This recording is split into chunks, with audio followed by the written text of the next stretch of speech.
Welcome back to Sparky Coach. Cam here. Crowie here. To my left. We swapped sides today. To the left. Bit of Beyonce for your Anyway, whatever day you're on. My wife says I have a voice of an angel. She's very kind. She's great. Yeah. Very kind. So Christmas is coming real soon. I think I did the math the other day. If you're wrapping up on the 22nd December, as of Monday, I think there's 20 work days left in the year. Could be wrong. I haven't looked at the calendar for a couple of days. But I guess it depends when this potty's posted as well. Yeah, true. That could come into it. But Christmas is coming, and imagine if someone listens to this on the 15th of December and they're like, 20 days left. Cool, I got heaps of time. We're trying to get everyone in. So we did a Christmas one a couple of weeks ago, yesterday, whenever you're listening to this, whatever. But wanted to share like a couple of major things that can go wrong at this time of year and how you can avoid that. So what do you think? What are you looking out for? First thing that comes to mind straight away is not allocating the correct time to the jobs you already know are in the schedule. So an example of that, you've got a rough-in coming up and you're like, we'll get that smashed in a week. Jimmy's sick for that week. He's been struck down with a gastro. I was going to say an indoor cricket injury, but gastro. So he's been struck down for a week, and it's pandemonium now because you're like, well, Jimmy was meant to do all of this other work, and then what happens is the compounding effect of it. That's one scenario. Or you're at the rough in, and you're right, you've estimated correctly, but they're like, oh, hey, we just love wall lights now. And they just add, wall lights to the cows Wall come lights home city, and PowerPoints everywhere. And this back extension's blown out. Now there's a granny flat and now there's a pool. And you're like, are you trying to give me more? Are you trying to give me money? Yeah. Are you trying to pay me? Are you kidding? That is the one thing that I think give yourself not allowing a buffer, I suppose, or undercooking the amount of time. Because the thing that I always think of, it's easier to throw in an extra day or two and bring a job forward than put in 1 or 2 days short and then start ringing like mad and pushing everyone out. And that goes into turn, I guess it's a whole scheduling type of conundrum overall, that you undercook the time, but also too, you're not giving yourself any buffer days in there as well. Yeah, the buffer's huge, and stuff happens, life happens, emergency happens, sick days happen, personal days happens, kids get sick. Also, you're looking at if your staff members have kids, you're looking at school holidays coming in and being full throttle.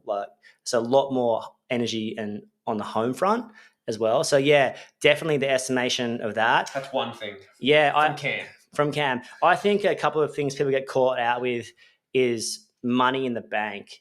So you don't have that money coming in, but you've still got that money coming out. Like, that's so huge. You have to calculate that. I built a really cool January checklist that sort of forecasts that, and you can know, okay, do I have $104,000 in the bank or 64 or whatever you insert your business size needs there. But it's really important to know what you're up for.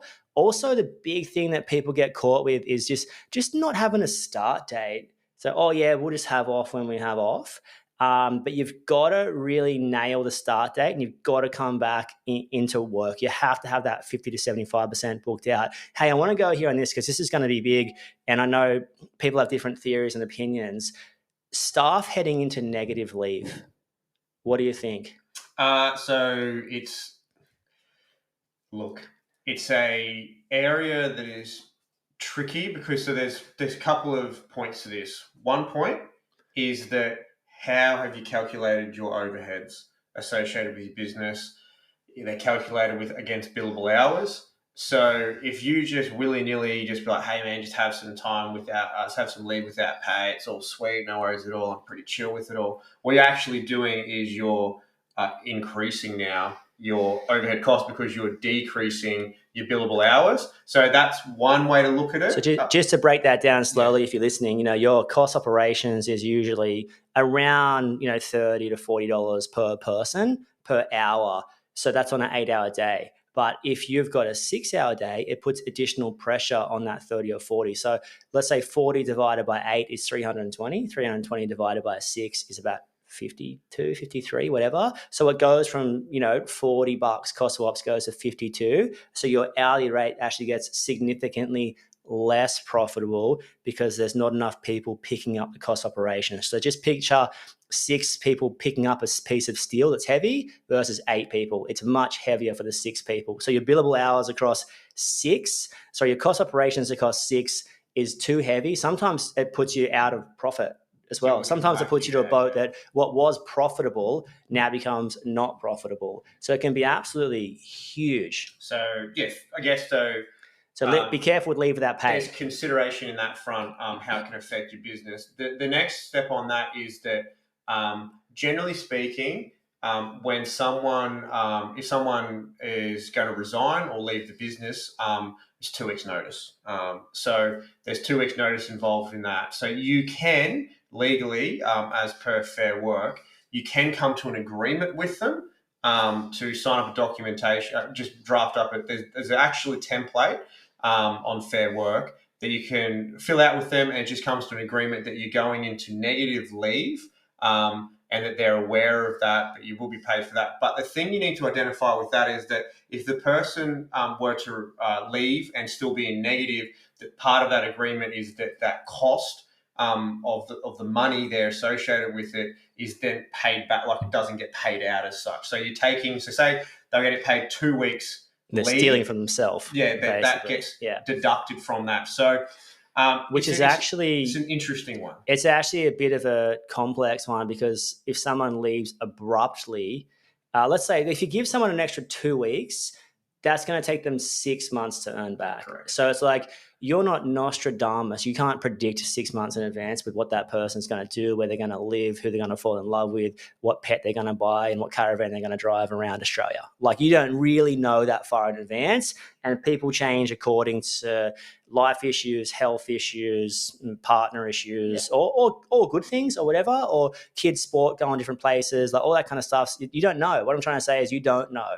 So it's like two weeks extra taking 6 months to earn back is a lot. It's a lot. So if you had that gun staff member that you tried to poach for the last 17 full moons, and the stars were finally aligned, and you're like, oh my gosh, they're here, and they've got a young family with no additional money in the bank. Yeah, and it's a long-term thing. You can talk about that then. But you got to think about this, like if you give them that additional 1 or 2 weeks, chances are they're going to have a holiday in the next 3 to 6 months as well. So it's very hard to get back on top. So once they go negative, they stay negative. And and then also you're talking about a cash flow issue.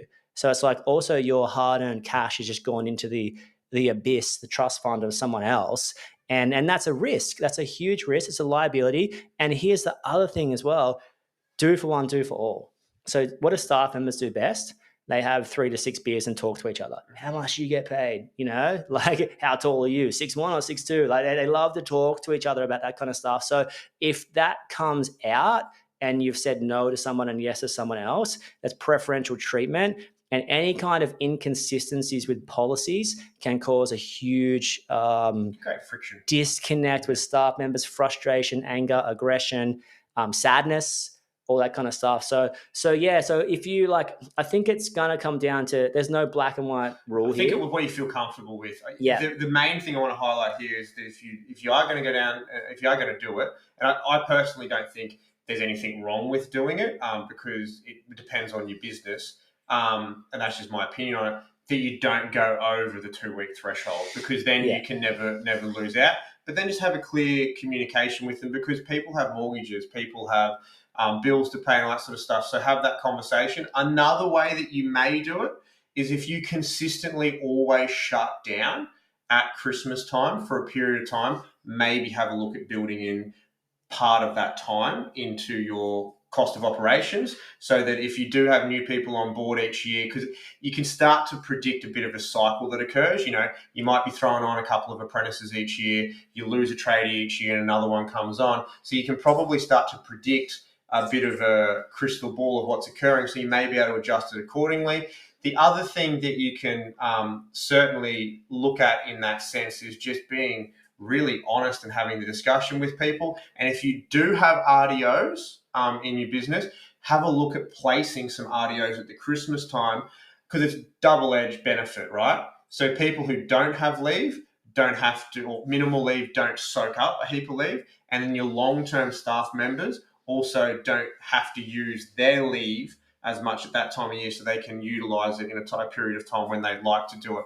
But I think it's also really clear about creating like a policy or like a bit of a, I guess, common theme in your business overall, so that like, hey guys, we shut down every year. That's the reality of it all. We'll have a break, and explain it to them. Come from the point of view is like, hey, look, it's the only real time of year where the phone's not going to ring for anyone, and we just need to have a break. It's a really good time. Everyone gets to have a breather. Yeah, it's a great time of year for that. And I think it's just having that open discussion, as you said. And I think it's also about asking yourself, can you provide work for them over the break if they want it? So a mistake I made early on was I think we had a pretty big rule. You're expected to work 38 or 40 hours a week. If you want to work overtime, it's there, but I will never enforce it. So for the people that are motivated and they've got their 2 investment properties and they've got this and mortgages to pay and they've got drive and dreams, they'd work 50, 60 hours. For the people that wanted to surf in the afternoon and, go hang at the skate park, they'd work their minimum hours. So I think it's important to offer that. But like, I remember people coming to me going, I'd love to work. Can you make it happen? And if you've got that right job at the right time, that's low maintenance. And here's the thing, you can shut down at 1 or 2 staff members and be like, oh, it's my only time of year and we're going on holidays. That's all good. But it's definitely time stamping your business.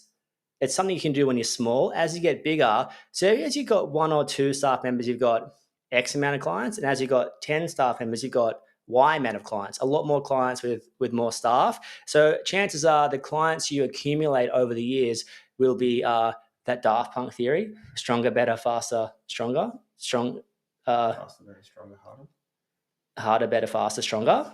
Yes, they're bigger, and anyone bigger generally. So we used to work for a couple of bakeries, and they don't shut down. Why? Because people eat bread on Christmas Day and Boxing Day and the 27th and the 28th. So what did they need? Someone on call. And then I remember this one day, the guys, I just asked them, I was like, can you guys come in Christmas Eve? Because we had to change these lights in a freezer on Christmas Eve, like 4 to 6 hours of work.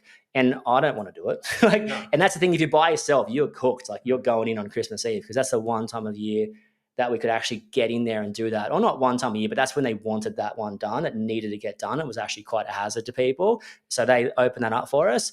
Don't assume people might not want to work or don't want to work. Can you provide the work for them? And if you're going to provide the work for someone and it's going to be a higher level of administration, you might want to second guess that, because it is your holiday. But if you can provide that, like, hey, rough in that job you're already at, or I'll run you through on the 21st and you can have free reign at that rewire.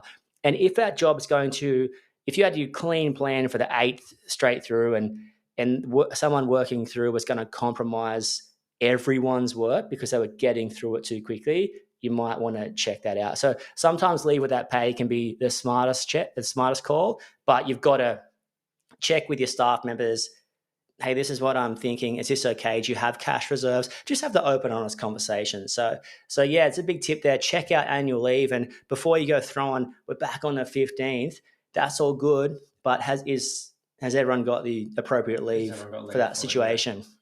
No, that's really good points I think you make there. And also just be like, hey, we're going to be, I think one thing that I've always done is like, hey, we're going to be closed for this period. If anything comes up, I'll put it to you, because some of the guys are like, oh, I'm happy with just a week, or hey, I'm happy to work. And also, like, just if there's because then it keeps you sort of going, because you might find something that needs to be done in that period of time. So there's a couple of tips I think to keep an eye on as we move into Christmas, to just sort of make sure that it's a stress-free period, because it does get to a point of view where the road does end and there is a cliff. So that 22nd of December, Saturday, Sunday, Monday, and the Tuesday, you're very, very unlikely to get anything done unless it's a shutdown or pre-planned work. And those invoices, because you probably got your Christmas party on the 22nd, or most likely close enough to, they have to be done, completed, sent by COB Thursday. Mm. That's critical. No one wants an invoice on the 26th of December.